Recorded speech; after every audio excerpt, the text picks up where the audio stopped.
WMU. And to start us off, we will have a student performer. She will give a spoken word. Her name is Leslie Barajas.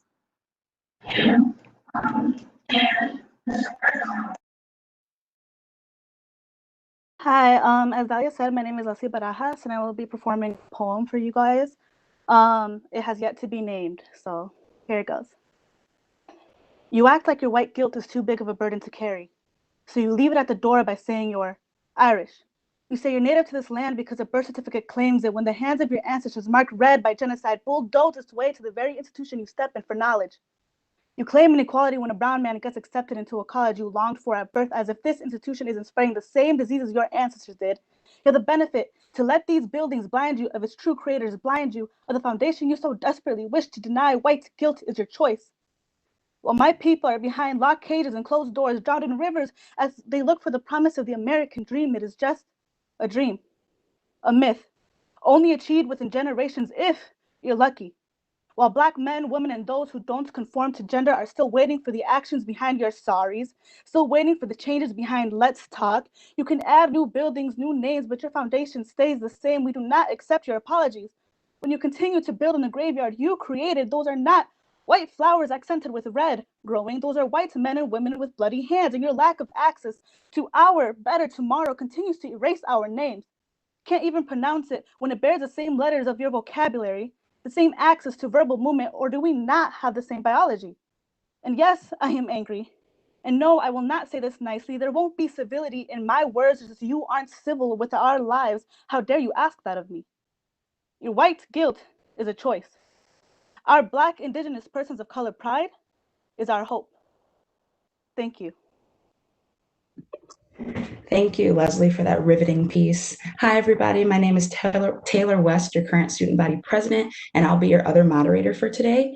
As Dalia mentioned earlier, this is our second event out of 3 for our community and collaboration series. Last Saturday's discussion was focused on the topic of academic affairs.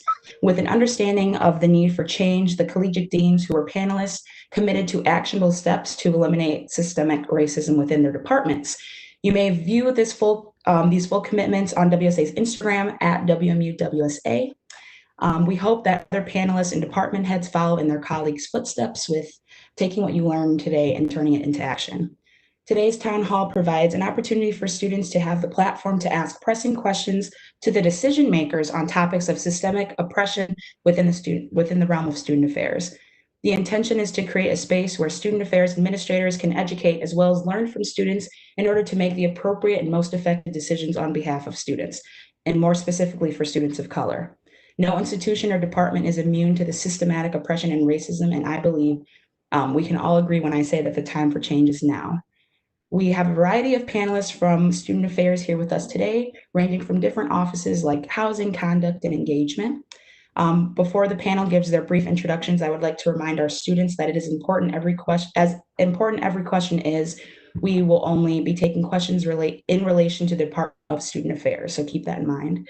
Dalia and I will try to hit every question within our allotted time. You may see some familiar names in the comments too, as we have members from our Black Faculty Staff Council present to give available and proper support to our students.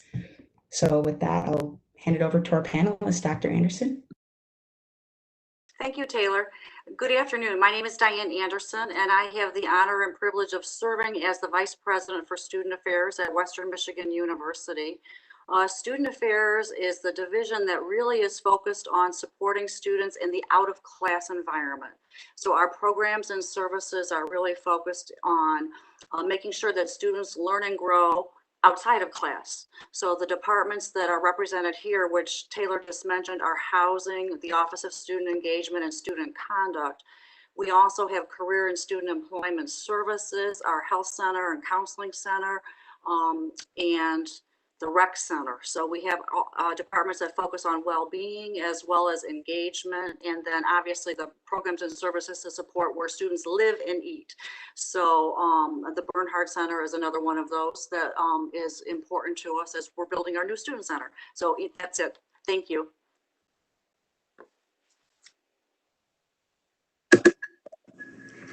Hi, I am Cody Dunton. I am the Director of Life at Kalamazoo Valley Community College.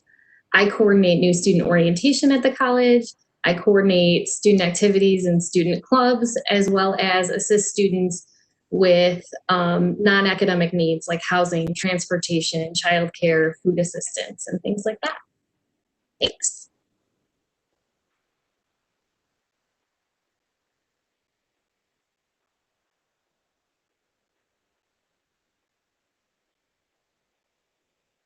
I'll go next. Good afternoon. Beat you to it. Good afternoon. My name is Roshona Shoney Porter. I am an Associate Director in Housing and Residence Life at Western Michigan University. And my primary area of focus is facilities, both in our residence halls and on-campus apartments. I also plan our summer conference program and supervise our on-campus apartment staff. Good afternoon. My name is Ezra Bell. I am the Director of Student Engagement at Kalamazoo Valley Community College. I oversee a few areas, strength student services, transfer resource services, as well as multicultural services. Thanks for being with us today. Good afternoon. I'm Paul Terzino. I'm the Director of the Bernhardt Center at Western Michigan University. I oversee the BC, its operations, its facilities, make sure it's comfortable, welcoming, all the events that take place in the building. My team and I help oversee those, work with students to plan and manage those. And also Camden Chapel, work to manage that facility along with Chris Lyon in partnership.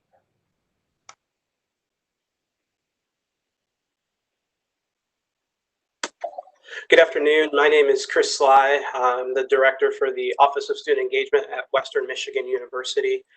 Our primary office roles include about 350 student organizations, which include Fraternity and Sorority Life, the Student Media Group, our large campus programs such as like a homecoming events and Bronco Bash, and we also have a leadership development program that we run through our office as well.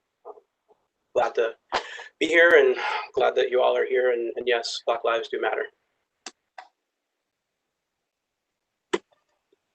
Good afternoon, all. My name is Steve Palmer. I'm Director of Housing and Residence Life here at Western Michigan University, and I am glad that you could all join us today and look forward to your questions.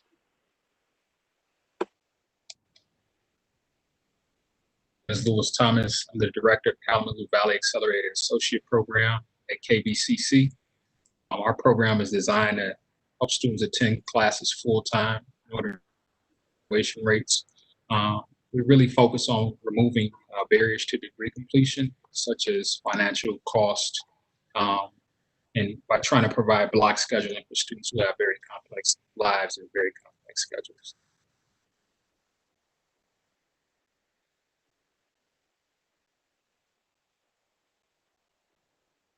Hi everyone, I'm Nicole Albee. I'm the Director of Student Conduct at Western Michigan University. I oversee kind of all student behavior on and off campus. So that involves, meeting with students about allegations of either academic or behavioral misconduct, making sure students understand their rights and responsibilities as students, and kind of educating the campus community on those things as well. Thanks. Good afternoon. I'm Suzie Nagel-Bennett, and I'm an AVP and Dean of Students at Western Michigan. And I work with different areas on campus. For example, the Bernhardt Center, student engagement, conduct, some of who are represented here today. And I also work with student concerns and really have kind of a very vast portfolio in terms of working with graduate students and undergraduate students. Thank you.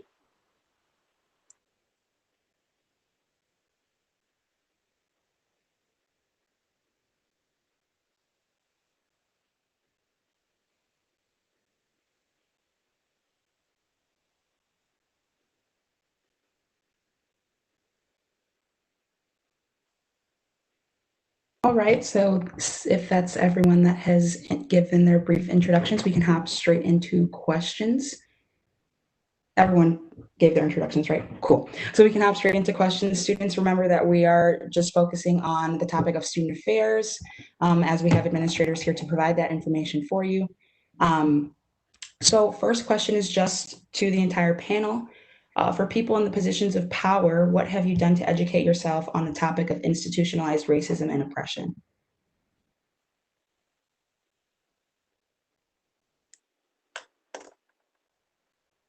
I'd be happy to start. This is Diane Anderson again.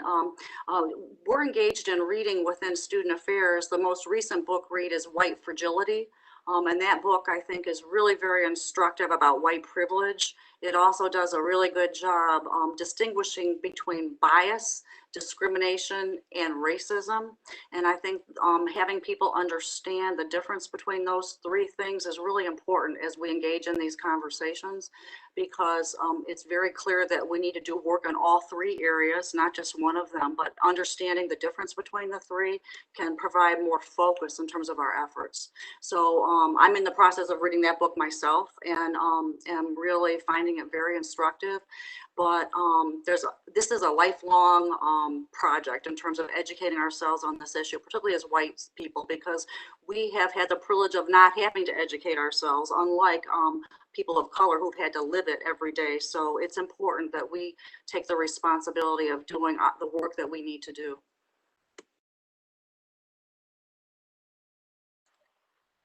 Say I'll go next. You know, I've spent a lot of time in conversations with people and really trying to understand. I just want to listen, honestly, and listening to Black students, other students of color, to really understand. And of course, as Diane said, we've been reading, we continue to do that, and honestly soul searching, right, ourselves. And for me, that's very important. And I think also I've really been trying to pay attention. I look at lots of different kinds of media for me to get a better understanding of even how things are phrased in the media and what things are covered and what things aren't. And I'm really trying to pay attention. I'll go next. Someone recently said, quote, white privilege is the ability to turn off social media, TV, and tune out negativity. And that hit to me home pretty hard, because I realize as a white privileged male that I did that a lot until recently. And I've taken this opportunity to, especially my family, I have a 14-year-old, to learn more about Black history and some of the terrible atrocities over the course of history. I didn't know about the Tulsa massacre until recently. I didn't know about the Wilmington, North Carolina massacre. I didn't know much about Juneteenth until recently. So I've personally taken an opportunity to really learn more about people of color history, try to get beyond what I did not learn growing up in a mostly white school, both undergraduate and graduate, and high school. So it's been a big personal journey for me to learn much more about the struggles of other people than me. I think I've learned the most recently, sorry, this is Steve Palmer. I think I've learned the most recently that's been of value to me is numerous discussions with colleagues and students who are experiencing and right in the middle of a lot of these challenges, and hearing them share their experiences is one thing, but moving beyond that and being introspective about, okay, how am I contributing to that? How are the people who work with me in my department contributing to that? And what are we going to do to be part of the solution in a positive way?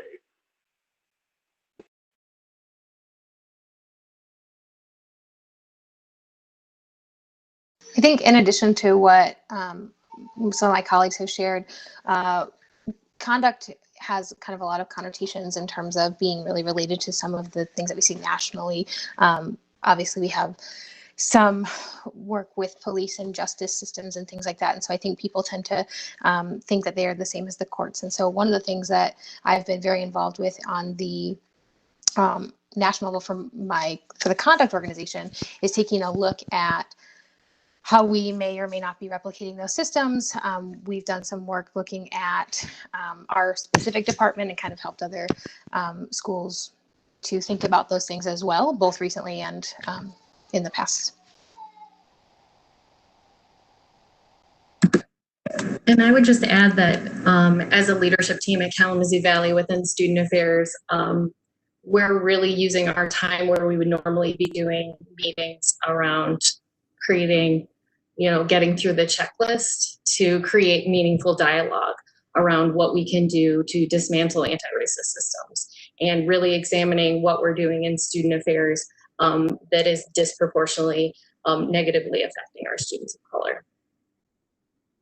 I think just two quick things I want to highlight is that in order to do good diversity and inclusion work, you're never arrived as an expert. And so in terms of cultural humility and cultural multicultural competence.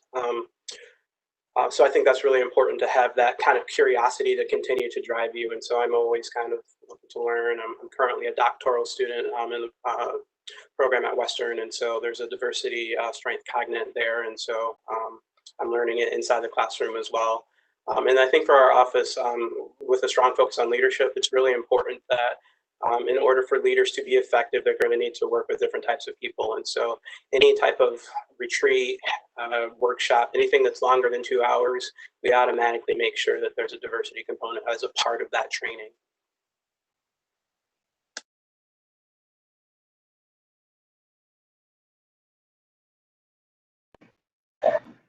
Okay. One more, go ahead. I was just going to say, the important thing is to make sure that we have the right people at the table. You can't talk to yourself, right? And so one of the things that, as Cody said, we've tried to do and we've worked very hard at is making sure that it's ingrained in the fabric of everything that we do, right? And making sure that we're able to have conversations and we show up for each other.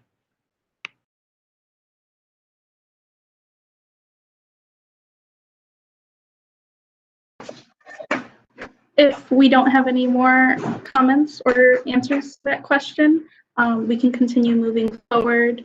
The next question was regarding affordable housing on campus. One of our students asked, is $1,200 a month affordable for students' apartments on campus? And then if so, what did Director Dankin mean by looking for, in quotations, different types of students in reference to the new Arcadia Flats apartments? Steve, do you want to take that? You want me to take that? I'm more than happy to start out, and you can help me out with that. Okay. Is 1,200, let's just look right at the question. Is 1,200 months affordable for on-campus apartments? To the majority of students, not very. That's not affordable to me. So we'll be straight up forward on that. But with that said, one of the goals, at least with Arcadia Flats and technically throughout our housing portfolio period, is to offer different price points within housing, and in that case, Arcadia Flats. So the 1,200 end, and I believe there's only 5. I'm going to use the word penthouse, but that's not necessarily the appropriate language for what that is, but it's appropriate. There's only 5 of those, and the bulk of the rest of the housing in Arcadia Flats covers a different spectrum, clearly moving down from that, definitely not moving up from that. And that ranges from doubles to singles to quads. So the other challenge with that in any of the price points related to Arcadia Flats, and this was a challenge, is as you see the building, we were forced to build up instead of out. So it's a 6-story building, well, technically 2 buildings connected, as opposed to mirroring something closer to the western view, which is spread out. It's a lot more accessible, period. And with that, unfortunately, comes a higher price tag in the build. So that was an unfortunate hurdle that we're obviously still playing with in terms of what were the appropriate rents to charge related to that. Dr. Anderson, am I missing anything? No, I think you're hitting it, but it's a fair question because actually we all gulped at that charge. So it's a very high charge, and I don't disagree with that at all. None of us were really very comfortable. The initial charge was higher because the charges that we've put on that building now, we're still losing money with that building just because it was an expensive structure, and that's what Steve is alluding to. So what we've attempted to do within Arcadia Flats is offer 5 different housing options within Arcadia Flats that have different price points to mitigate against that. But again, those loft apartments, there's only 5 of them. And interestingly enough, they actually went first. I think if I'm remembering right, so they were some of the first ones to get people signed up for them first. So, which was just curious. I was thinking that no one would sign up for them, frankly, because they were as expensive as they were. But I think it speaks to the fact that we've got students on our campus that are looking for a variety of housing options and are able to pay a variety of dollar amounts. And so again, what we've tried to do across the entire portfolio is offer a range of prices so that we're able to meet the needs of all of our students.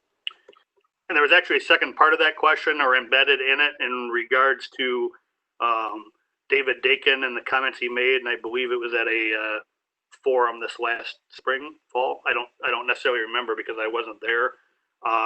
So I'm not going to lie to you. I do not know what he was speaking of. I was not there. I was familiar with the comment that he made, but I honestly don't know what he was trying to convey. So that is my honest answer on that.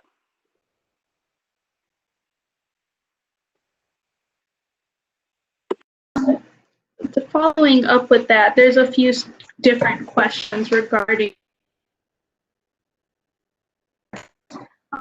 So one of the questions, well, there's a few questions regarding what Director Dankin had said, but I guess you can't speak to what he had said. But other than that, other people had said, if it's not affordable for you as a director on campus, like how is it supposed to be affordable to other students? Or more specifically stated, why would we think that it's okay to set it for students who are already in crippling debt?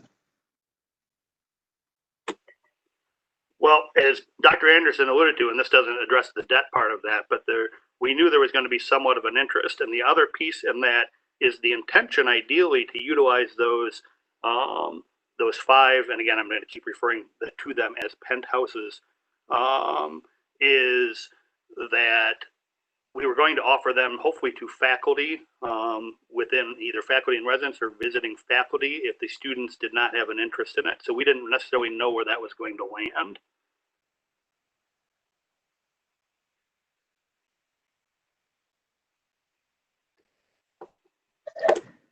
Okay. Another student has asked, how does WMU feel that this price tag might displace students of color, especially those who may not be able to afford a price tag so high?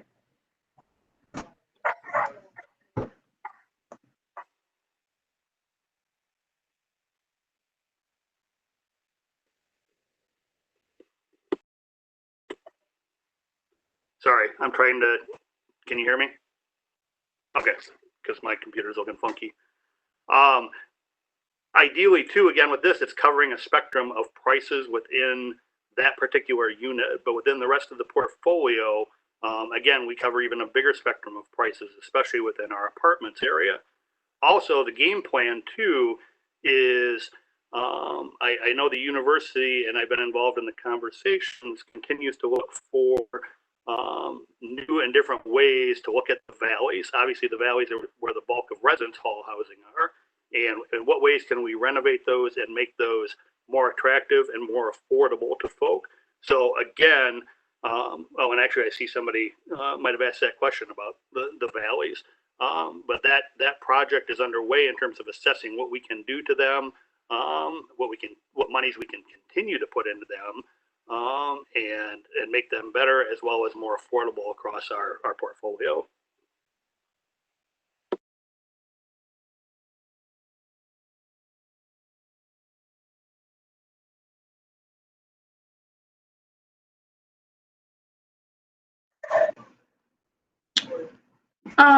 So following up with that, then what is housing currently doing to eliminate the opportunity gap when it comes to affordable housing?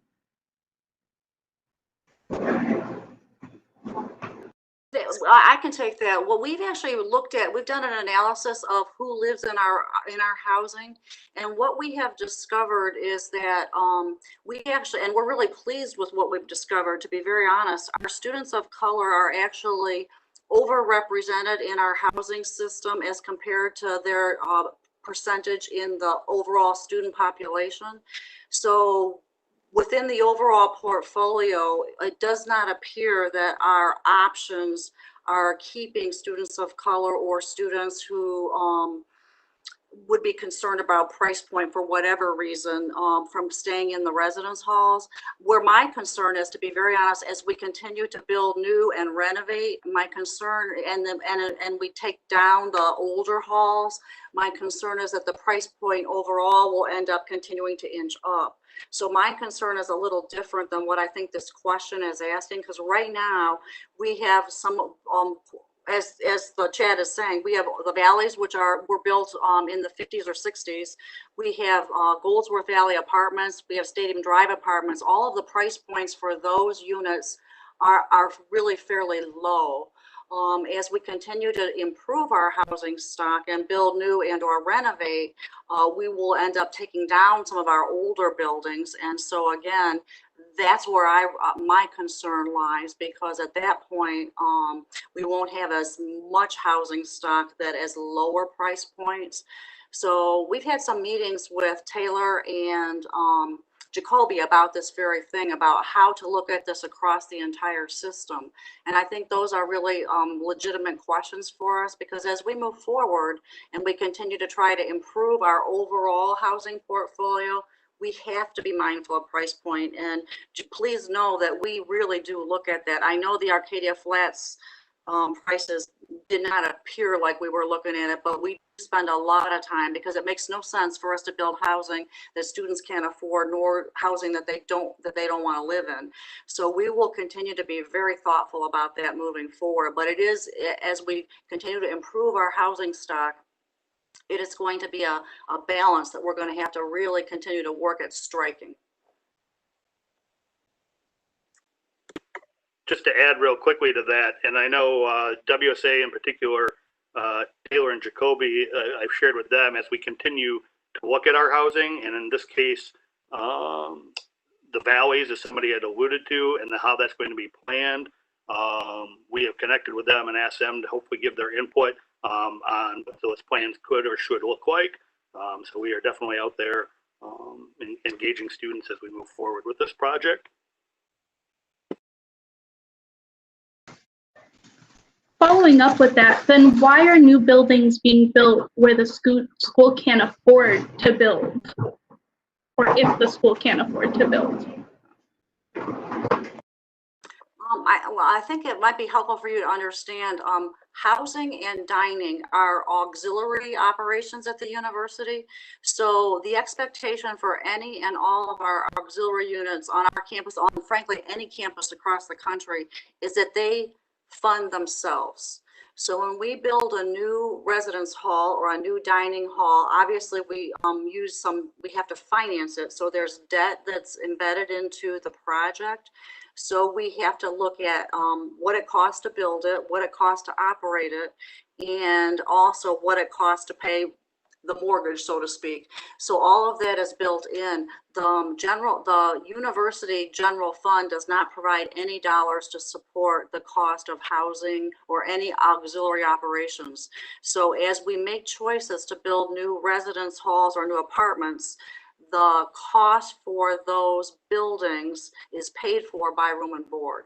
So that's why it's really important that we're very thoughtful before we take on any new construction projects about what is a reasonable amount to ask students to pay, because it's embedded in the decision to build anything new.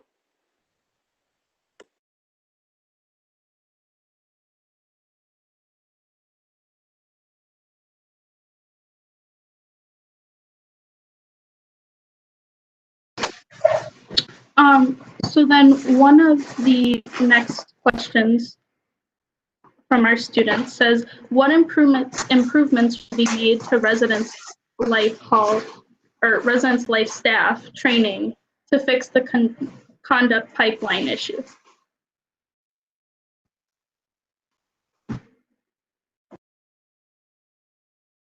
I can speak for my very small portion of RE training. So I do a small part of res life training with the RAs specifically on conduct. And so in speaking with some student leaders actually earlier this week, I committed to sharing. We looked into our data for the last several months of data, about a year and a half of data, about if we had any differences in terms of findings of responsibility based on race or gender in our system. And we don't.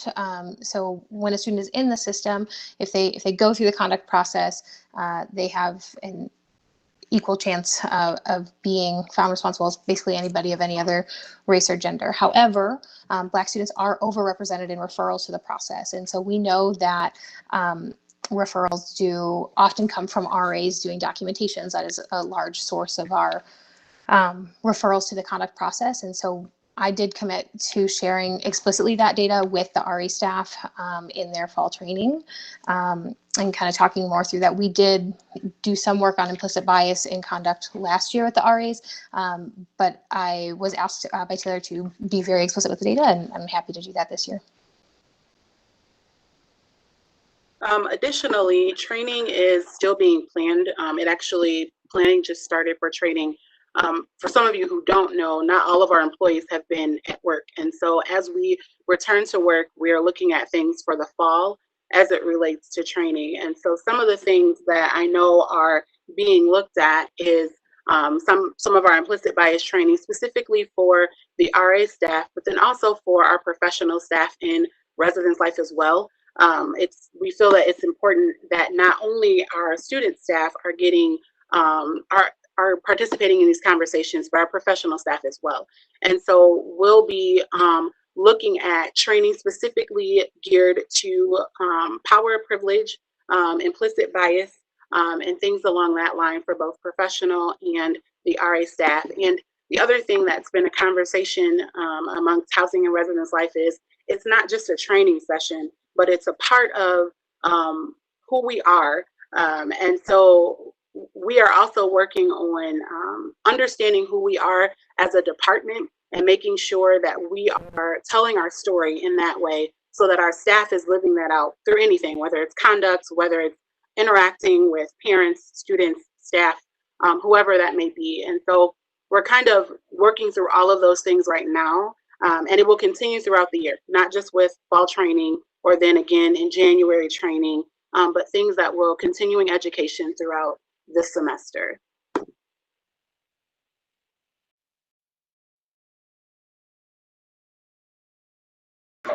Okay.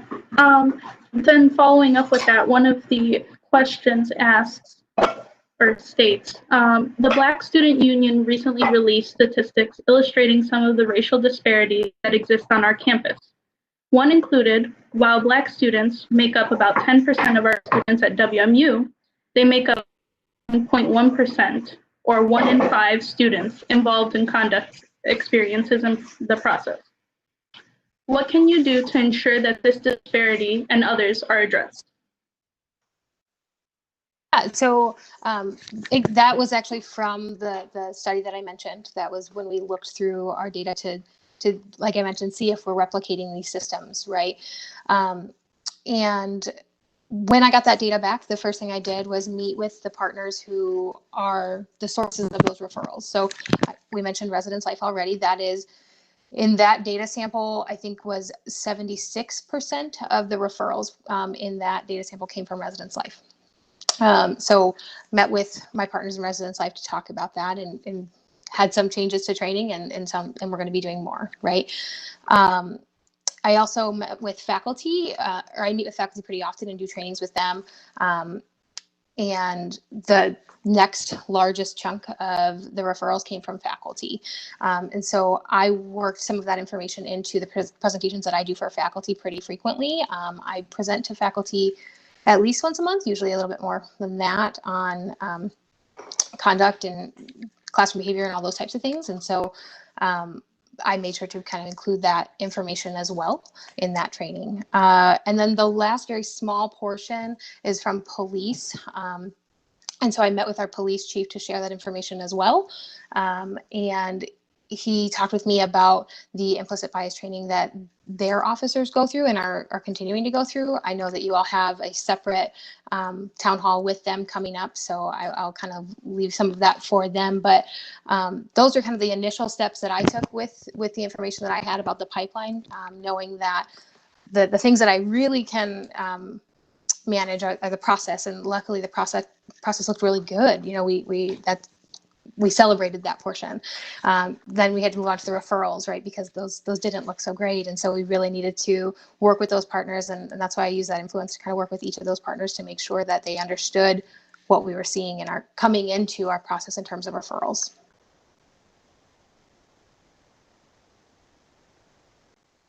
I will add, training is only a first step, and I shared that with all of them.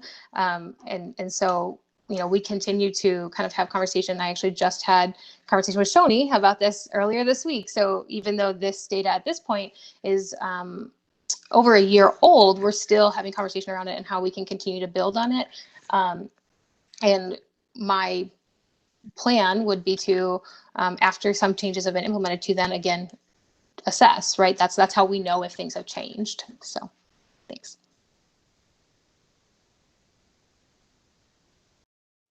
Perfect. Thank you for your answer. Following up with that, you mentioned police presence and your work with them. So we got a question regarding, or it says, historically, there has been a larger police presence at minority student events. Why is this the case? And do we feel that this affects students of color or students' view of WMU? And how are we doing to fix and address this? I can start. I mean, Suzie and Chris would jump in. I can start with the first part of that. Yes, I would say, especially some of the late night dances that are held in the Bernard Center and in the Rec Center, there are more police presence. And they're typically events that are primarily attended by students of color, whether they're sponsored by NPHC or Black Trinity Sorority. That is definitely the case. Now, one thing I don't want to speak for public safety, but when we have a large event that's late at night, we partner with public safety to make sure they're aware of it and they provide feedback on the amount of security. The things they look at, again, I think there's a forum of public safety coming up, so it'd be a good question to ask them as well. But when the event begins and ends, if it ends late at night, that's a higher safety risk. How large the crowd is expected. If the event is open to non-Western students, if money's taken to the door. So those are some things that are questioned when determining the level of security at an event like a dance late at night in the Bernard Center. We're working on one thing that's, I think, when you're in a facility like the Bernard Center, one thing that you have to look at, and we're looking at in the Student Center especially, is policy and procedure and how that feels to someone. And that's important to me that we get that right now in the BC, especially in the Student Center. So one thing we're looking at is the late night event policy. Currently, there's a kind of a ball and dance policy that stands by itself that's pretty limiting, and I think does not feel good to Black students, they've told me. And we're looking at changing that and still having some guidelines for late night events, but making it a little more mainstream.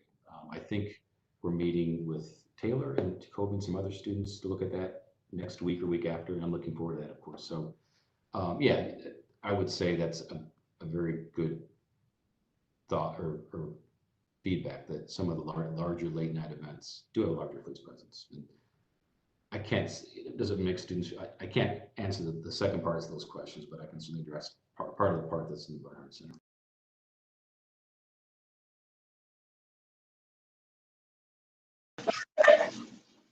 I agree with what Paul said. Yeah, I can jump in there. I agree with what Paul said. The historically as well, we've had students be a part of making and shaping that policy all along, and so I do agree with the question that the student of color events have a larger police presence, and so we have worked with Chief Merlot in reducing that, and so one concession, I guess, so to speak, if that's the word that comes off top of my mind is that if it's Western only, the amount of security police presence is diminished greatly. And I think part of that is with the strength of the student organizations and that being able to develop a relationship with campus, and that historically those programs haven't had any issues of concern or different things like that. So they're actually planned and executed very well. And so when the program gets really large, as Paula had mentioned too, we sometimes see events requiring more of a security presence. And so in that, those student leaders have voiced concern over the cost. And so in terms of the second part of the question, I think that's something that we're continuing to look at is that how do we keep that cost down while still trying to make sure that the DPS is able to do what they feel is needed to secure an event, different things like that. I will finish on this. Historically, there's been some concerns too about, well, let's say like an organization like CAB, do they have the same type of security presence and different things like that? And so I would, it's hard because it's a little bit of apples and oranges in that, because CAB would like do something in Miller, and Miller has a totally different kind of set of rules and different things like that in terms of how they secure their events and things like that. And so you get into some differences between, like, say, the Bernhardt Center versus the Rec Center versus the Miller Auditorium. And so each of the venues, it's sometimes difficult to compare. But in that, policy-wise, student affairs as well had been working on a committee to make sure that we try to eliminate that and flatten that out, make sure that we are equal in terms of how we're applying policies and things like that. So it is something that we have been aware of and that we have had conversations about. I just want to add to what both Chris and Paul said. We've been working hard within student affairs to really focus on, especially when you talk about special events and special events guidelines. And we spent about a year looking at that with student input and students at the table, helping us figure out what is working and what isn't, as well as then doing our own work. We were able to, in that space, create a diversity rubric to look at the policy and guidelines. And we had connected with both Taylor and Jacoby to say, this is what we have. And as our student leaders help us at this point. And so that's when they were referencing a meeting that is coming up, because we want to continue that conversation and make sure that not only do we have it where it needs to be now, but also when we move forward in the new student center.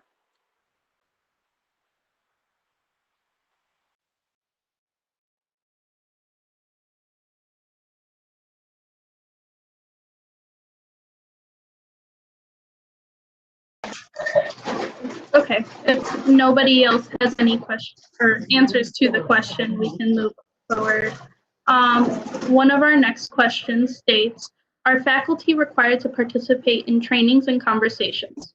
Are we reaching the sources of these referrals? And if they are participating and learning the information given, can we make these trainings mandatory rather than optional? I wish I could do that. I wish I had that ability. They are not. They are voluntary, and they're with the Office of Faculty Development, so they're offered pretty widely, and then also sometimes offered for specific departments. So sometimes departments will ask me to come in and talk about things, and so I will do that as well. So some of them are broader for all faculty to be invited, or certain groups of instructors to be invited. So I do one for part-time instructors, for example. But no, they are not required. I wish I had the ability to make them so. May I actually ask why you're not able to? I don't have the ability to make anyone do anything, but certainly faculty don't fall under my ability to hold them accountable to anything. I often say that my door says student conduct, right? Because I work with students, right? And I help faculty to do so as well. But I don't have the ability to make faculty come to me. Okay, but when looking at that, how have you advocated for it then? If you personally cannot, say this is what this is and you must do this, what steps have you taken to advocate it? What methods or situations have you seen that you have been able to personally step in, or maybe other like organizations or other offices within campus that you could work with to make those trainings mandatory? Again, I work with faculty development most closely to offer these, and then with specific departments as well. And I think that relationship with faculty development is really probably the most useful in terms of getting it out to a broad base of faculty. I do work specifically with the graduate college, for example, with GAs who might be teaching, and all kinds of different instructor groups. But yeah, I again, I don't have that ability, and I don't think anybody on this call has that ability to mandate it. Dahlia, that actually is more of a question for the provost, because academic affairs falls under her. But I can tell you, because the work of the unit for faculty is overseen by the AAUP contract, it's a lot more complicated moving towards adding a requirement for faculty than what you might think, because when it deals with their work assignments, that becomes something negotiated in their faculty contract, just so you know. So that's why Nicole, as good as she is, would not have the ability to make that happen. So I just wanted to clarify that. And I just wanted to jump in. At Kalamazoo Valley Community College, our faculty have 2 built-in development days every year at the beginning of the semester. And Student Affairs, it has consistently been invited to present and share and be trainers and teachers in that space. So we've always really appreciated room in the calendar to be able to teach and learn and grow together. But that's just us. I think the other part about that is, this is why these types of forums are important, and so that students have an opportunity to gain the understanding of who the gatekeepers are, if you will, who the individuals are that you need to be able to build some sort of bridge with, so that you can ensure that the concerns that you may have are heard, and that those concerns are continued to be put in the forefront. A lot of these things, as Dr. Anderson said, become very complex points and systems that weren't created necessarily for all to have the space to thrive, if you will. And so the things that we have to do is figure out ways to create the systems and the partnerships from the student side of the house, as well as the student life and the student services side of the house, so that those issues and types of concerns can continue to be put to the forefront. Absolutely.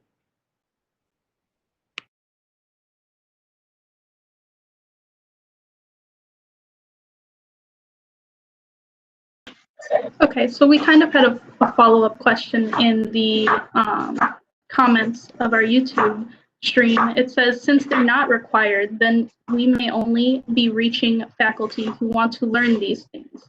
This does not help reach the faculty who are not understanding students of color. Push this question towards KVCC too, because we want to make sure that we get a broad spectrum of responses. And then regarding trainings, how does it work on your campus, and how does the methods and things that have been implemented work? I'll jump in here, and then my counterparts can probably assist further. But I want to say, as a student affairs administrator, we have an obligation to advocate on behalf of our students. We have the privilege of being able to work with these students day in and day out. And I solely believe that our students should help inform our practices. So if there's an area of need that's being communicated to us as student affairs administrators, the responsibility falls upon us to take the next step. And sometimes that is taking it to that provost or to that VP to say, hey, this is a legitimate concern. And let's be proactive and see if we can get in front of the situation on behalf of our students, knowing that there are, contracts in place and things like that. It may not always be easy to navigate, but I think, one thing that we have to get better at as institutions is when our students are speaking, we need to listen. And we need to dive a little bit deeper to make sure there is not an opportunity that is being missed to better serve them. Just a response back, I totally agree with that. And to be very honest, we've been having those very conversations because the issue of not being able to require training is a source of frustration and consternation to many of us. And so it is a conversation at Western that's happening at the president's cabinet fairly regularly. So we're trying to delve into that. So I have a feeling that conversation, the next time we get to looking at what we're going to be talking about with any revisions to the contract will be a piece of the conversation, because I totally agree with you, Louis. We absolutely need to advocate for that, because students are in classrooms with faculty, and so we want to make sure that the experiences that they're having in the classrooms reflect the values we have as an institution. And so if they do not, it's irresponsible for us not to address that. Same for the out of class experience. If there's things going on in the out of class experience that students are saying are not working for them, we need to pay attention. This cost of housing issue is obviously a huge sticking point with our students. So we need to go back to the drawing board and look at that. So I think those are legitimate, fair things, because again, those of us that have devoted our lives to working with students and our student affairs professionals, we are missing the mark if we're not paying attention. So I'm happy to hear students raise concerns, and we need to respond. Sometimes there are times we can't do exactly what they want, but we might get much closer, or maybe even find a better solution. I don't know, but to do nothing is not an option. So then to follow up with that, somebody had mentioned to make the distinction between that staff and faculty, of like professors and staff, let's say it that way. So the staff need mandatory trainings too, and the staff is under these departments. So what is being done to facilitate like trainings with staff specifically then? If it can't be like mandatory with professors. We have mandated staff training on a variety of topics over the years, and so I think we probably need to take a look at how we need to modify that based on the current climate and the need to pay a lot of attention to racism specifically and white privilege specifically. But we have mandated training for staff. I can tell you that we've mandated staff training around bias, around harassment, around bullying, around Title IX, all the Title IX issues. So there has been, and within student affairs at Western, what we put in place as an expectation to go into everyone's performance measures the last couple years is that people do some specific professional development around diversity and inclusion. So that has been in two different kinds of things. We didn't mandate what it was, but that it addressed diversity and inclusion issues. This year, we're looking at approaching it a little differently, and I don't want to take too much time, but we're looking at equity issues across the division, and we've got a small team looking at equity with respect to several areas in the division, and we're looking at the data because we want to look at the data to find out who are we serving and who are we missing. And once we get the data to show where we have some gaps, we're going to have specific action items that we require, and those will be built into staff members' performance measures. So that is a work that's going on right now, just so you're aware of that.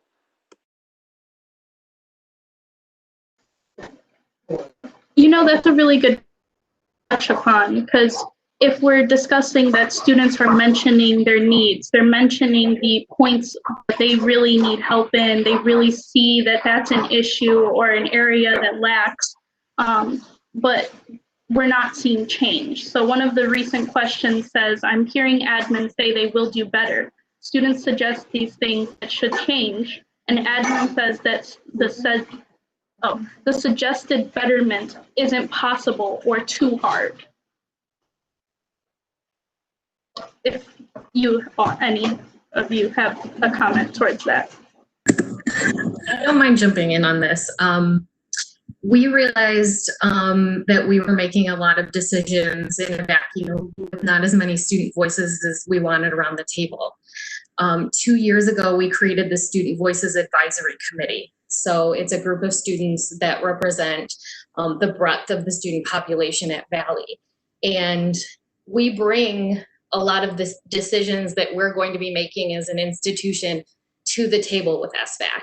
So we found that it was really important before we made decisions that impacted students that we get their feedback in a really concrete way. So small things like before we change a form, bring it to our students to make sure that we're getting feedback around it, all the way up to before we choose a new LMS, we need to really have comprehensive student voice around that. And I think it's been transformative.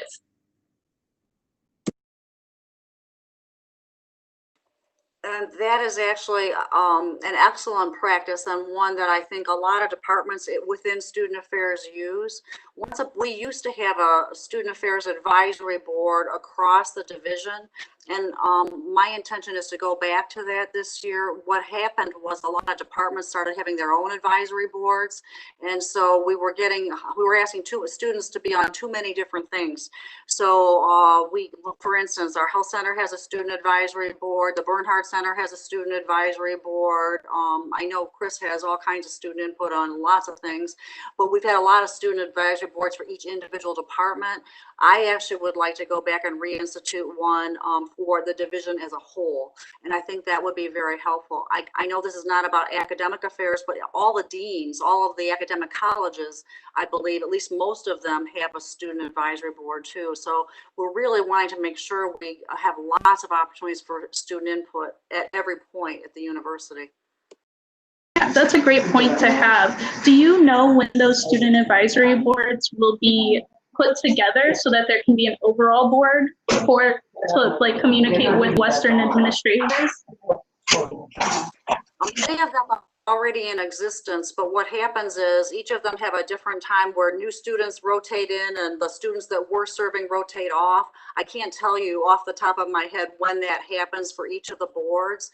That's something that we could look at. I know that the Faculty Senate typically asks WSA leadership and GSA leadership for nominations for students to serve on the various Faculty Senate committees. I'd be happy to take that as one of my action items to get a sense about when the call goes out for new student members for all the various advisory boards. And I can also commit to making sure that when I put out the call for a division-wide student advisory board, you will know that, because it's going to be really important that that has broad representation.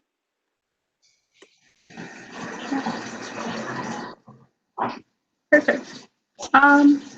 So we have a following question. It says, why have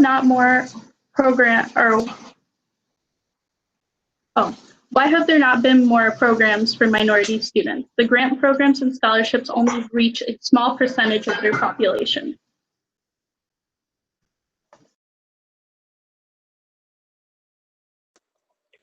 I think I would need some clarity on that question because it talks about programs. So does it mean more on the academic side? Because I was talking about grants and scholarships, that took me more to the academic side. So I'm not sure if it's talking about the academic side of programs or if it's talking more about more student life, extracurricular, co-curricular types of things. They didn't give any specifics, but I'm sure I can kind of get an idea. Some of the programs that minority students have include like camp, trio, upward bound, things of that nature. They provide academic scholarships to their students. Yes, so that's one aspect. But the other aspect is there's these student engagement offices and student affairs offices, like Student Housing gives out a WMU residence hall grant, but that grant doesn't cover the full amount anymore of residence halls. Or another issue would be for within like the student engagement aspect, there's so many organizations that we have on campus and they have their own funding, but they don't give out scholarships to their members. So how can we properly access those funds so that the students are not only giving their time and energy to these organizations, but they're also getting something in return that can really truly help them like in a financial aspect with school, especially in regards to retention rates? Yeah, I think I can speak on the engagement side then, in terms of activities, programs, that are more educational, social, that are outside of the classroom. So I can speak on that. And so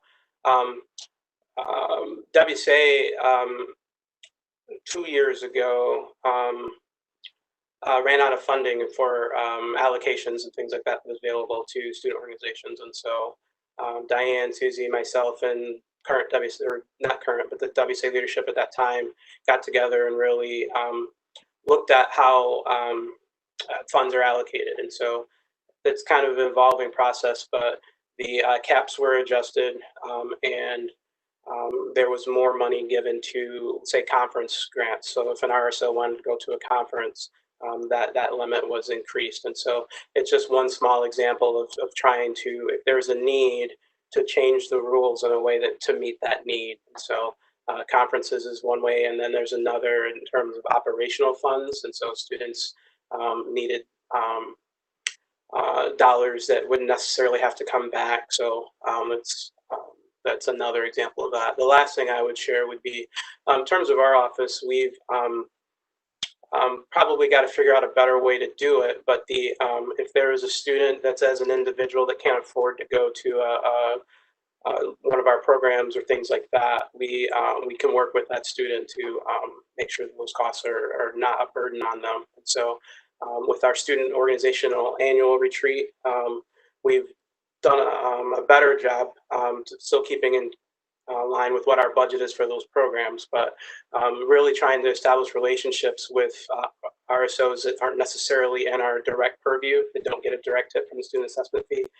And so we've done a really good job of trying to invite those students from those groups that are doing really good work in different parts of campus to some of our events and things like that. I'll stop there. Well, I'll jump in real quick. I do know, so I want to say around 2006 or somewhere in there, the passing of Proposal 2 froze and eliminated a lot of funding for programs at institutions in these programs that may have targeted underrepresented populations specifically. So for instance, when I started at KVCC, we had the Brother to Brother program, and it was a grant funded situation. And then this bill passes, right? So another reason it's important that we get out and register to vote, because these are the types of things that come up, right?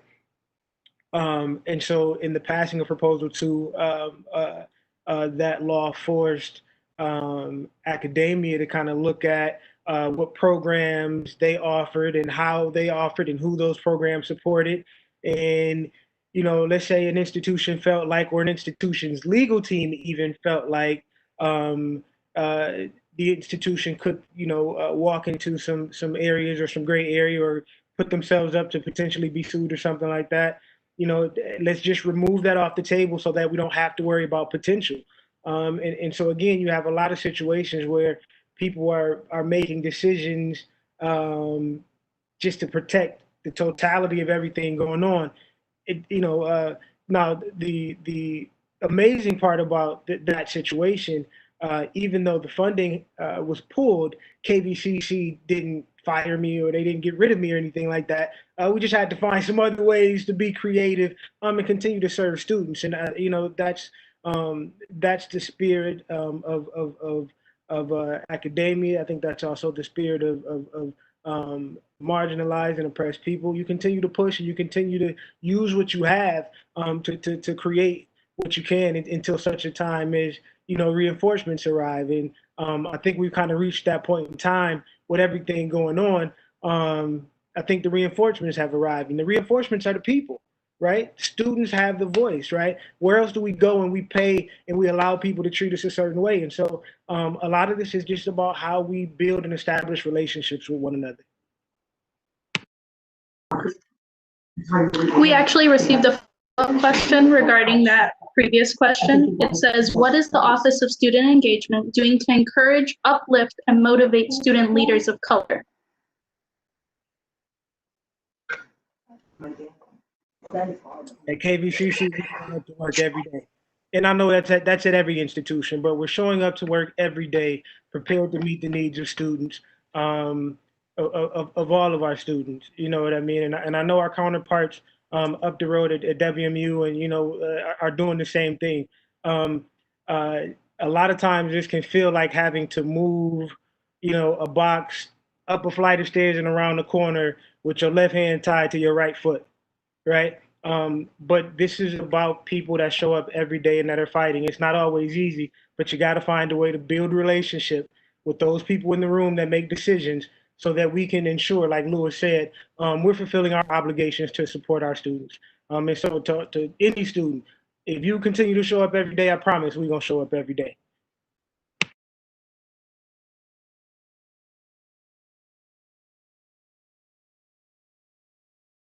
So I'll just want to go to the previous questions and I'll respond to the latter. I agree that there are not enough programs for students of color. And I know one of the challenges is because of the equity gap is so big across the board as far as like finances, academic preparation sometimes, because of our oppressive system that we live in, that a lot of times these students come in requiring more. So my program is designed to kind of make things a little bit more equitable for students of color. Our program is geared towards students that are low income. So we have a very diverse mix of students within that. So I know typically programs like mine, because of the additional counseling, because of the scholarship component, typically it costs about 3 times the normal amount it would to fund a student not in this program.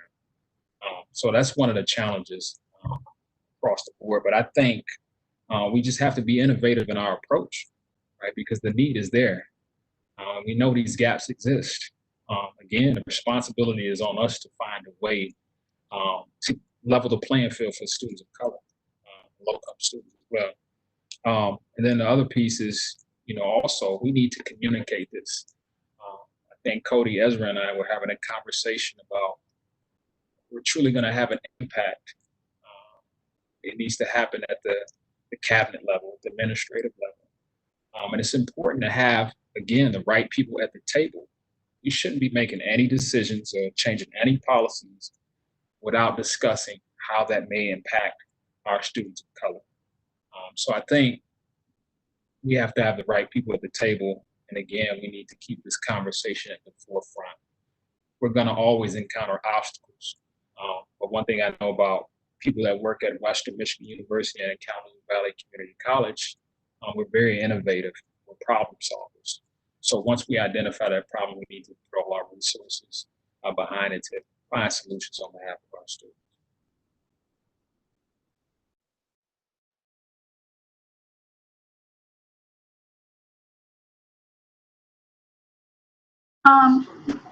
A similar question was just brought up regarding like minority staff, minority students, things of that nature. So the question states, can student affairs hire more people of diverse backgrounds, specifically Black people? It's hard to believe someone understands my struggle when talking to someone of privilege or of a privileged background.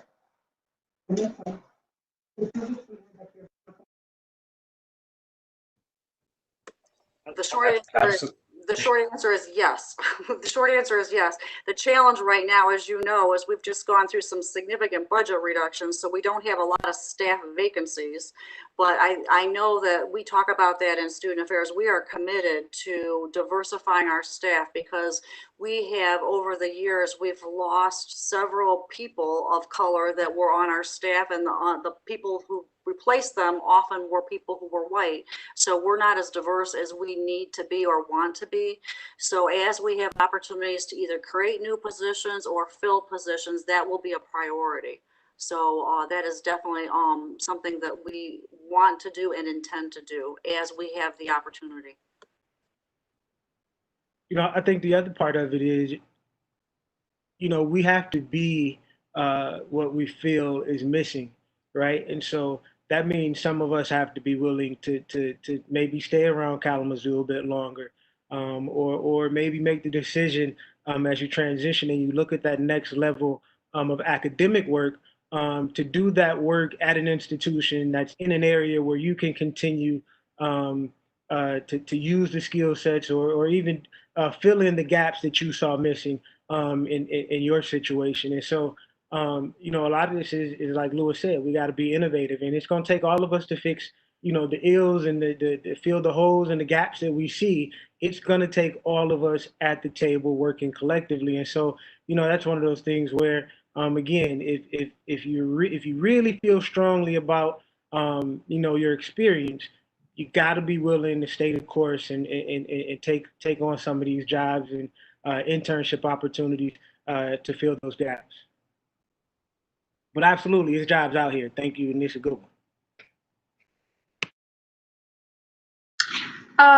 One of our follow-up kind of comments on that was, you say that you're committed to diversifying staff, but continuing to lay off our staff who are people of color in the name of saving the budget. Can you commit to paying your staff more going forward? And this may attract more diverse talent pools.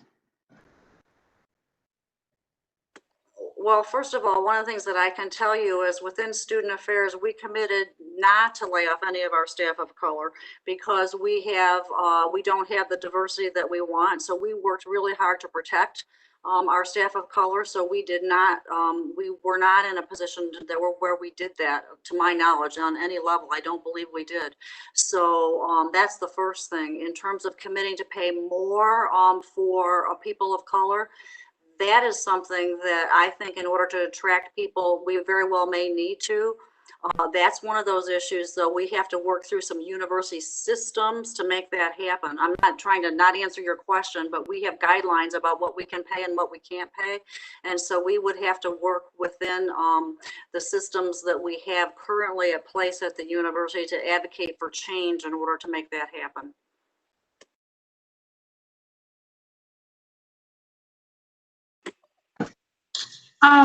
One of the things that was mentioned is that recently the Black Student Union at WMU posted a bunch of statistics, information, data regarding the diversity among faculty and staff at WMU. One of the things that was stated is that 10.1% of the student body is Black, while 4.1% of the faculty is Black. So how do those numbers relate? And then moving forward, if we're trying to find more diverse, more, you know, different backgrounds, then how can we do that? What method, what implementations are being used?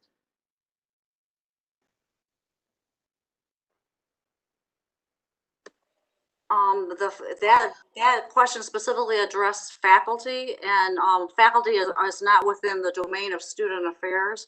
I don't know if you want me to answer that for within student affairs, or I want to be respectful of the question as it was worded.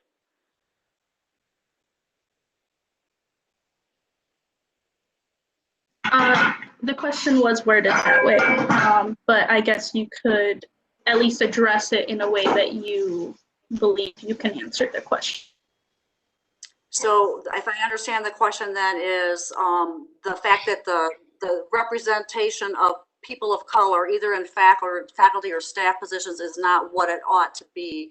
I actually believe the ratio that we should have on our campus should mirror the students. So based on what the student population is, that's what our faculty and staff should represent. So as long as there's a gap in between that, I think we have work to do. So I have more say over staff, and so the commitment you heard me make earlier, as we have opportunities and vacancies to fill, and I think it's really most important in student facing positions. And when I say that, I'm talking about positions where we are working directly with students face to face. I think those positions, it's critical for us to continue to look at how we can hire and grow more staff of color in the pipeline. So I think that is definitely true, but I think what the faculty and staff numbers should mirror what our students are. And we've done a really good job at Western, and I'm sure you have done that at KVCC too. Our student diversity numbers are good. Our faculty and staff numbers are where we have work to do. Diversity at Western has actually gone down in the past couple of years. Can you maybe address that, or why do you think that is? Even retention rates are going down consistently. Are you talking about students? Yes, student retention rates, and then even if you look at like a 6-year overlap, a lot of times there are, I couldn't tell you the specific percentage of like all the students at Western. There are the lowest rates of retention and lowest rates of graduation among the Black community. So what is being done to address those retention rates? What is being implemented to, address those issues? What I can tell you is what we do, since our work is outside of the classroom, we really focus on providing programs and services to help students stay here. So whether it's counseling services or making sure that we have adequate mental health services, if that's an issue that's keeping students from being able to finish, or making sure that students have the support they need to be able to stay, those are things we do. We haven't talked at all about the invisible need pantry, but we know we have students with food insecurity. We also offer a student emergency relief fund for students who are running into financial difficulties. So we look at every way we know how to meet the needs of students, and the needs in particular that might keep them from being able to really focus on their classes. So for instance, we know that if students are hungry, they're not going to do as well in class if they're worried about where they're going to get their next meal. So we're really committed to making sure that we provide that kind of support for students with food insecurity. So again, our areas of focus are really out of class, but the things that happen out of class directly impact what's going to happen for students in class. So that's where our efforts are. Just to add in here a little bit, we are one of the pilot programs, I think Western is too, we're part of a pilot in excellence in academic advising. And for us, academic advising is sort of a wraparound piece that involves retention. That's where our counseling team is and things like that. So there are 9 pillars within this process that we're going through. And diversity, inclusion, and equity was one of those 9 pillars. And our choice was to embed that into all of the 8 other pillars as we move forward. And that's sort of philosophically how we're moving forward. We need to wrap equity into every piece of the process for students.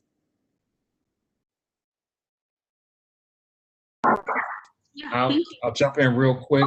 At KVCC, in response to those retention rates, KVAP program was created.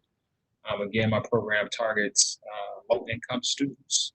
90% of our students receive some form of financial aid.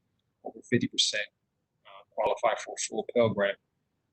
We have a very diverse cohort of students. About 38% of our students are Black, about 13% Hispanic students.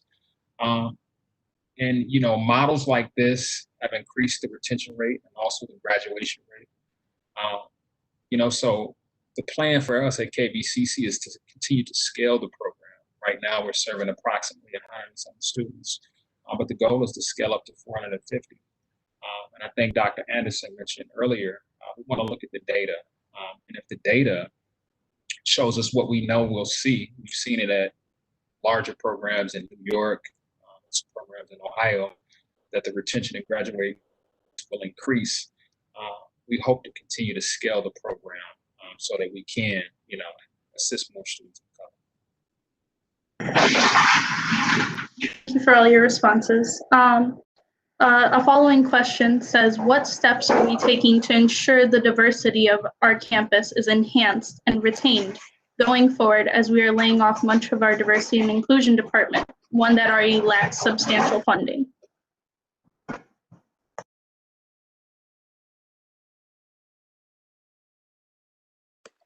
Can you repeat that question for me, please?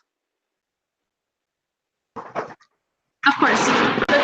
The question says, what steps are we taking to ensure the diversity on our campus, or of our campus, is enhanced and retained going forward, as we are laying off much of our diversity and inclusion department, one that already lacks substantial funding? I think that's an excellent question, because I would like to speak to that, because diversity and Diane, you muted. we used to be in student affairs, but it got moved because the president at the time wanted to elevate diversity and inclusion to give it more prominence at the institution. The challenge is I don't think that it has had increasing dollars in keeping with that intent, because it does not have a large budget. So when the director of the VP for that area had to make budget reductions, she was put in a position of making some really tough choices, because she doesn't have a huge staff to begin with. And so I think your question is fair. And I think it's a conversation that deserves much more attention, because in order for us to really address the diversity challenges that we have, and we're going to have until we put more time and energy into it, I think we need to really take a serious look at how we resource that particular division. So I think it's a fair question, and I'm glad you asked it. Whoever asked it, thank you.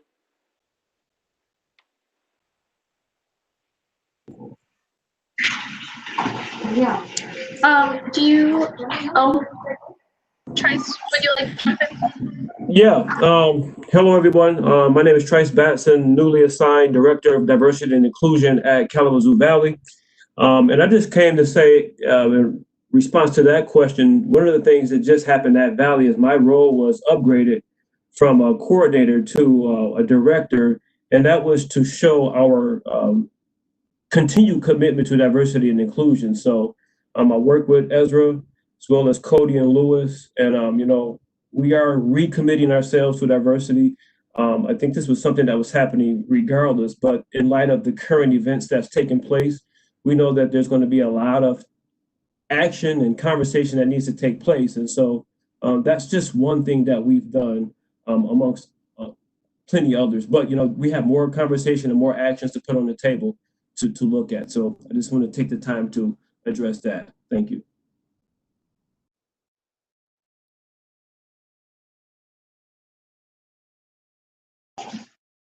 Okay, perfect.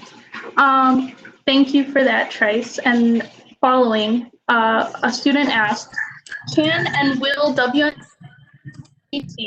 collaborate on diversity and inclusion initiatives in the future, and how? Yes.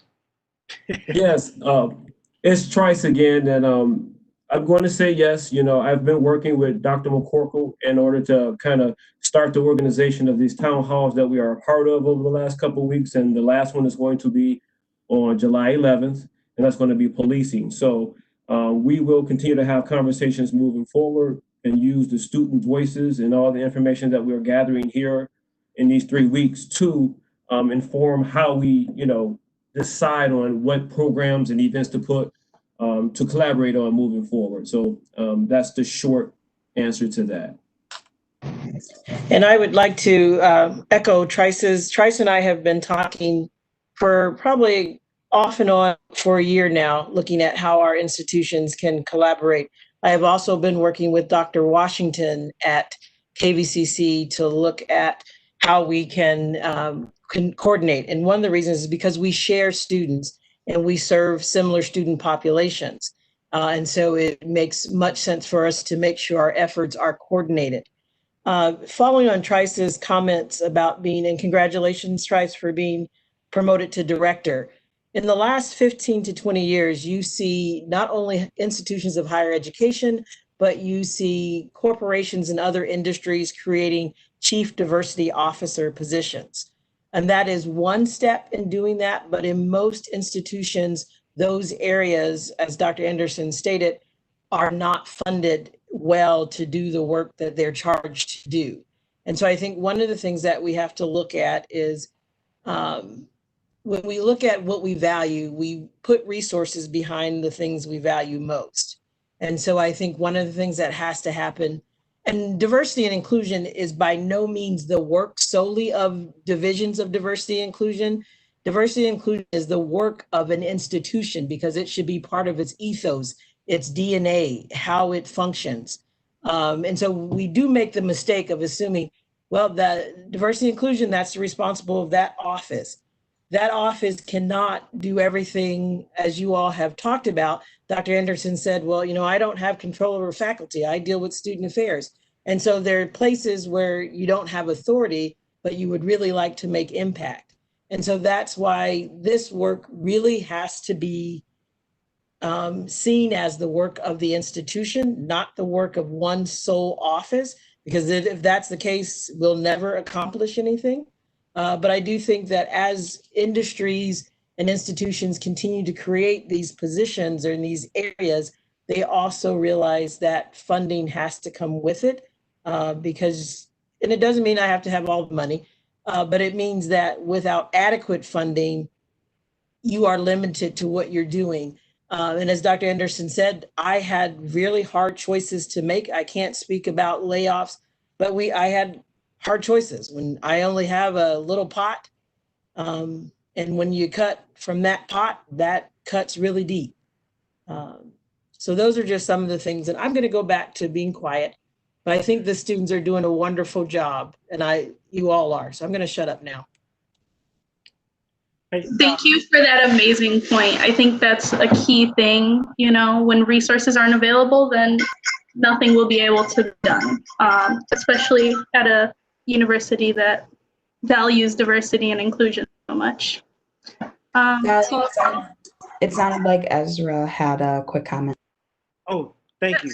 And I just wanted to make sure that students know that we're also having this conversation. When you talk about collaboration and diversity and you're talking retention, it's important that you know that we're also having this conversation with the admissions office and with the transfer team, with Colin and Scott Hennessy.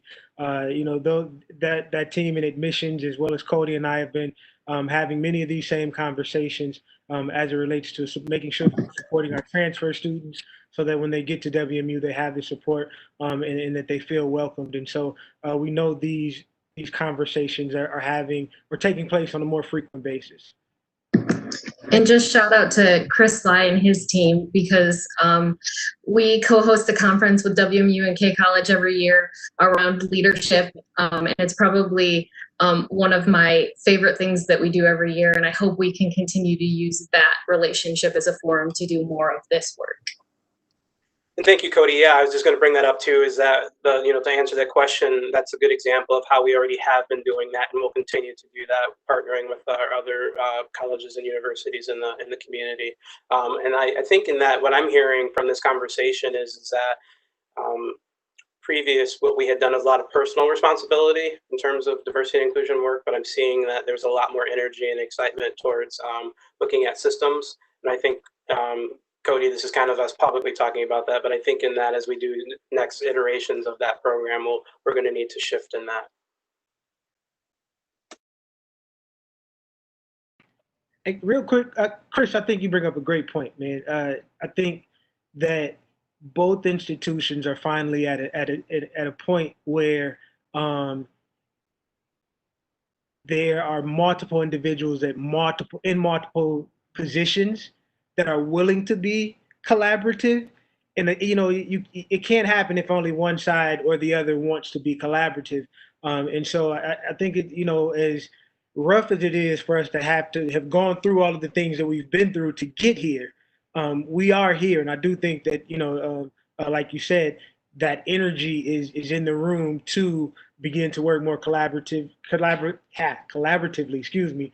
to support students in a better way.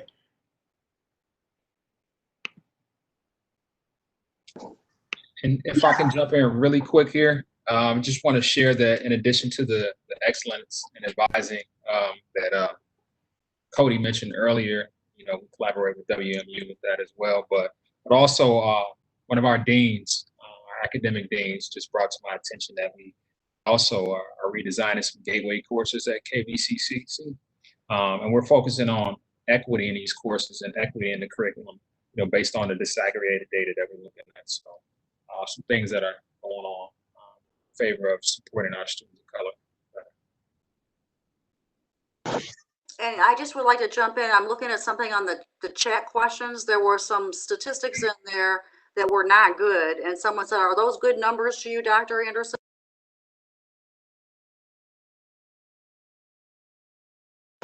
You're muted, Dr. Anderson. The numbers that are listed here are terrible. They're unacceptable. And so they are a good place for us to start, because we should be graduating, frankly, every student that walks through our doors, we should graduate them. So when you're showing, and my eyes are failing me, but it looks like there's a 54%. There's a 36 point, there's some really low numbers here. So I think we have some very clear direction about where we need to put our energies. So thank you for pointing those out. Yeah, that's a great point to kind of highlight. There was a lot of comments and questions that we weren't able to get to, including lots of statistics. And one of the ones that Dr. Anderson was now mentioning is that approximately 36% of Black students graduate in 6 years. So,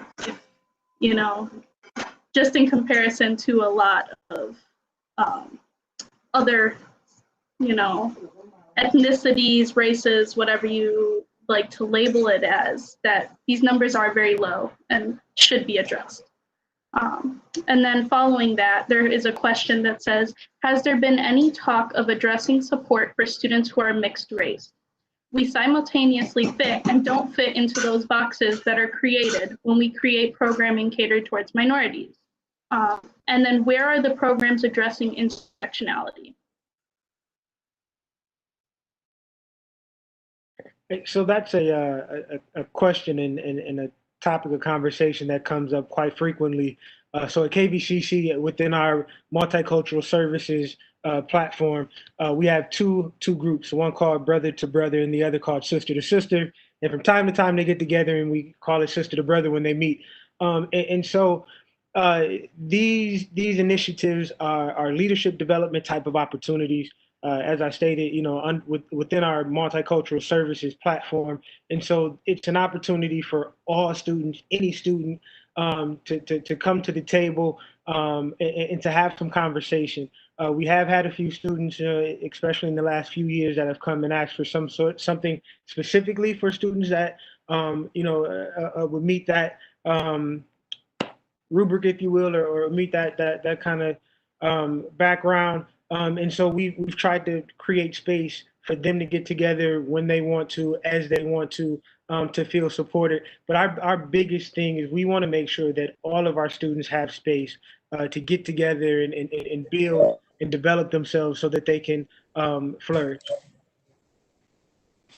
And at Western Michigan University, for the question about transgender and students with different identities, we have several groups that are sponsored through our LGBT office. One is POSE, which is a group to support students of color who identify as LGBT. So far as students who are of mixed race, I don't think we have a group specifically for that, but I think that is a wonderful question. As a parent of children who are of mixed race, they often have to learn to live in the world various ways. One way, they have to live by what they appear to be. So they have to manage that piece, but that is not all of them. And a lot of times spaces that focus solely on minority issues do not focus on what those individual students are dealing with. So I think that is a great question in a place that I don't think many of us have thought about. So I appreciate that. Yeah, I appreciate that question too. Really quick, excuse me there.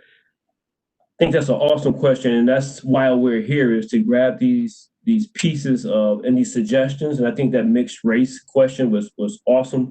And I'm going to personally take that and put that in the forefront of what we do as we move forward. The intersectionality piece, anyone that's been close to Valley and that have paid attention, and I don't mean that in a snippy way, but in the last 2.5 years, we've worked very closely with Out Front Kalamazoo to bring programming onto campus, just to make sure we're addressing that population in all ways, shape, or forms. There's a fledgling group that kind of, we're a commuter campus, so to have a student-led group is kind of challenging, but it's a challenge that we take on every year, and we bring it up every year. So if there are students out there listening and you are part of both campuses, please contact me and we can make sure that we pump some life into that, because that's what we're looking for every year. So thank you for that question. Yeah, I think in our space, on our campus, there's been some wonderful student programs that have come about. I think about the Corey Wise event that was really multiple organizations and multiple collaboration on that. And so really pulling that together quickly, letting the students really be out front with that. And our office staff really were trying to be the coaches on the sideline and letting students just run with it and go with it. And so we see that with the drag show, with International Festival. I think there's a really good litany of that. So I don't want to say that I don't want that to come off as defensive, but more as students have really done a good job in trying to give them the credit for the programming that they've done. And so on our office side, what we've done is hopefully many of you, through partnering with Fall Welcome, have done the walks of life. We're changing that to be more inclusive in terms of the terminology to things that we share, but that really focuses on an intersectionality. And I think that the original question about mixed race, you're right, we haven't specifically honed in on that, and I think this is a good opportunity to do that. And again, with walks of life, so students that are out there listening to this, or now or in the future, again, is that walks of life, things that we share is really about personal accountability and learning to be comfortable sharing our own story and being civil. And as we head into this fall with so much uncertainty, we're definitely going to need to do that. But again, if that's another program, if that needs to pivot to more really talking about systems, I would definitely want to partner with you all in that, having some conversations about how do we adjust that and tweak that program. Cool. Thank you for those responses. I know we're about 5 minutes over our time, but I have one quick closeout question for the entire panel. Given this hunger and necessary need for change in our world today, how are you personally committed to hopping on this train to justice?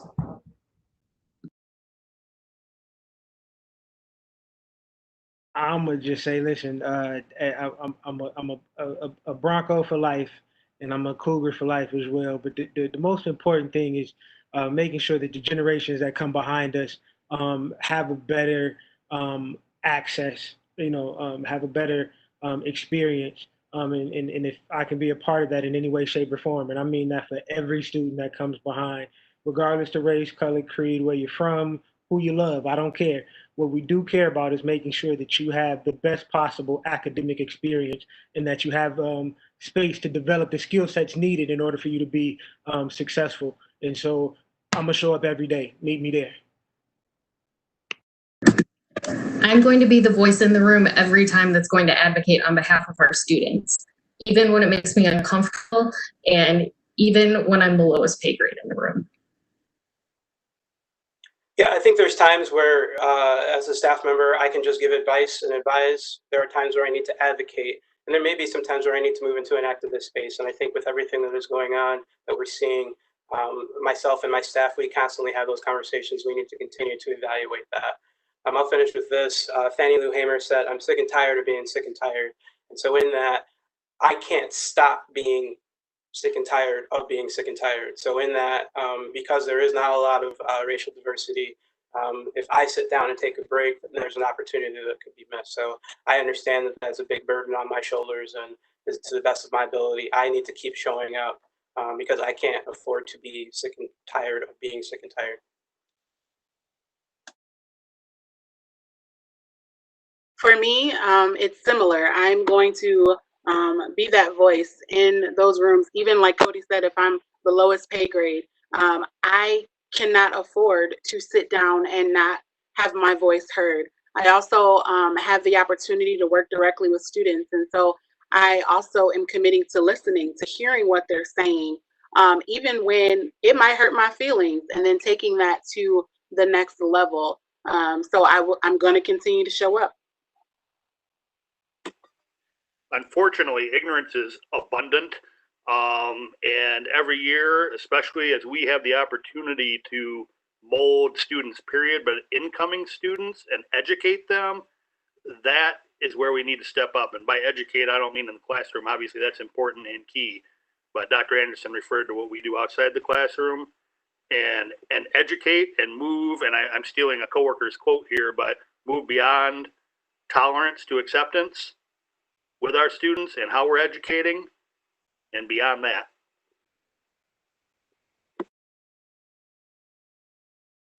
I'll jump in because I don't want to go last. So one of the things that I'm gonna challenge myself to do is just to continue to make sure that all of our students, especially our students, accepted, welcome, supported, valued, and respected. That's very important. And another thing that I would like to do is to create more forums to hear from these students, to encourage them to come speak to us. I think a lot of times students will share their experiences. I think somebody kind of mentioned earlier that sometimes it's the same faculty. It's the same thing with students. Some of the students will talk to you over and over again and share. But we need to encourage those other students who may not be connected to a support program or who may be a little bit more reluctant to speak up and say, hey, this is something that we want to hear from you. So I want to create more space for students to share their stories and experiences. For me, it's personally, as an introverted white guy, I need to do a better job of stepping up and get out of my introverted shell. And I recognize that, and I'm going to do that, and that's important to me. Professionally, for the Bernhardt Center in Canley, our student employees manage the facilities on weekends and evenings. So I want to make sure we do even a better job of training them and dealing with issues of diversity and inclusion, make sure they are well trained and versed and ready to support our students who use our facilities. Especially students use our buildings, the BC, especially evenings, weekends, more than anything else. So making sure that our student employees are ready to go, support them, and be welcoming and inclusive. For me, I'm going to continue taking that critical eye to our processes, our systems, the things that we do every day and the things that we do only sometimes, and making sure that as we look at data, that it's reflective of what we want to see on our campus.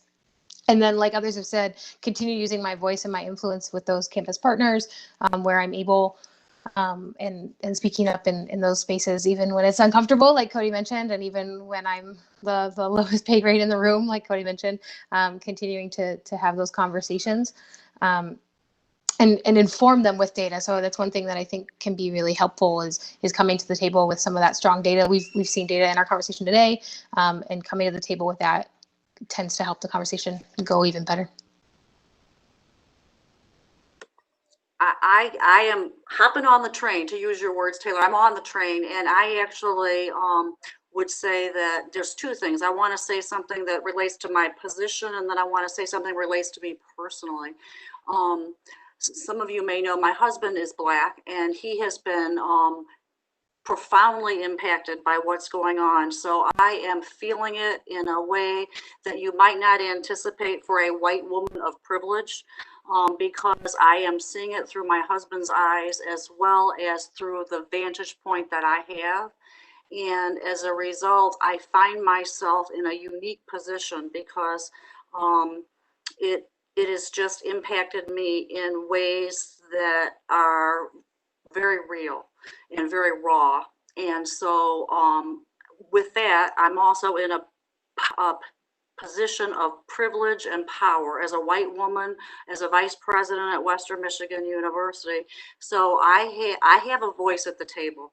And so it's really important that I continue to advocate for voices of color at the table and for Black students in specifics and Black faculty and staff, because of the depth of the pain and the anguish and the I can't come up with a word right now, but the pain and anguish, I guess I would say, is so real that to miss this moment and to miss this opportunity would be shameful. And so I just want you to hear from me loudly and clearly. This is not only a professional commitment, it's a personal commitment. I'd just like to say that for me, the personal commitment has just continued to be heightened.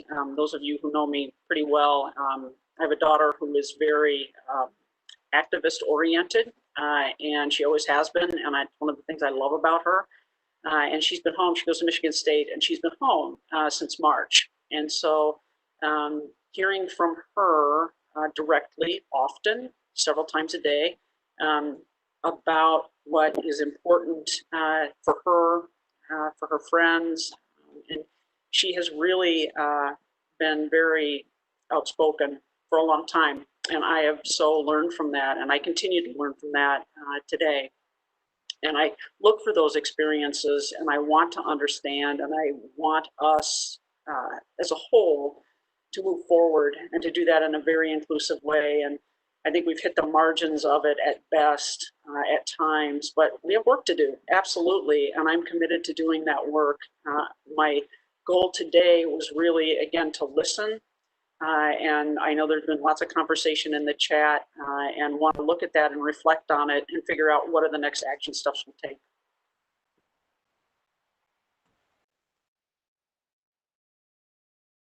Okay, I think that was everyone had touched on that response. Thank you to everyone tuning in today to our second event in our three-part Communities in Collaboration series. Thank you to our panelists for taking the time today to answer questions and share this collaborative space. Important reminder to our students viewing today, if you are still in need of emergency relief fund support, please contact your student government so we can help you with that. And then also we have two important dates coming up that we have to keep in mind. July 1st at 3 p.m. is our campus-wide student-led town hall to address all COVID-related questions and concerns. And I know a lot of y'all got questions and concerns, so make sure to tune in. And then also on July 11th at 3 p.m., we have our final event in our three-part collaboration series with KVCC. This topic of discussion will be centered around how the Department of Public Safety can combat systematic oppression in their own backyard. Just keep in mind, remember that we are stronger together, and I hope everyone has a great rest of your day. Thank you.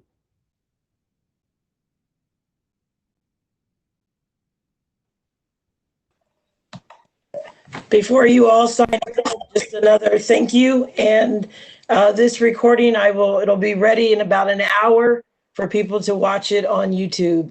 For the three of you who volunteered, I did send your emails to Callie, so she should be contacting you. And again, enjoy your weekend, and congratulations, Trice.